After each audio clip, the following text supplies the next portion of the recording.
নমস্কার বন্ধুরা, আমি দেবাশিস চৌধুরী, সরাসরি কাঞ্চন জুয়েলার্স থেকে। তো আমার যারা পুরনো কাস্টমার আছে, যারা অনেক দিন ধরে আমাদের সাথে একটা মধুর সম্পর্ক এবং প্রচুর জিনিসপত্র আমাদের থেকে নিয়েছে এবং নিচ্ছে, আগামী দিনেও আমাদের সাথেই পথ চলার বিশ্বাস রাখে এবং খুবই ভালোবাসে, তো তাদের জন্য আমরা একটা জিনিস উপহার স্বরূপ তৈরি করেছিলাম। তো ফার্স্ট দিদিকে দিচ্ছি। দিদি বাঁকুড়া থেকে আসে এবং বহুদিন থেকে আসে এবং আমার দোকান থেকে প্রচুর জিনিসপত্র নেয় এবং প্রচুর ভালোবাসে।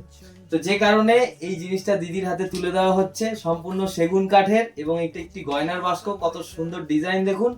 এবং এটি আমরা তৈরি করিয়েছি যাকে দিয়ে, সে হচ্ছে শুভময় রায়, ইউনিক ফার্নিচার, মধ্যম গ্রামের মধ্যমণি, ইউনিক ফার্নিচার। উনি সেগুন কাঠ ছাড়া অন্য কোনো কাঠের কাজই করে না, খুব ভালো কাজ করে এবং দারুণ কাজ। কাজটা দেখে আপনারা বুঝতে পারছেন যে অবশ্যই কত সুন্দর কাজ হয়েছে, দেখুন। এবং দিদির মুখের হাসিটা দেখে অবশ্যই বুঝতে পারছেন যে দিদি কতটা খুশি হয়েছে। কেমন লাগছে? পছন্দ হয়েছে তো? তাহলে ভরসার একটাই নাম, কাঞ্চন জুয়েলার্স। ভরসার একটাই নাম, কাঞ্চন জুয়েলার্স।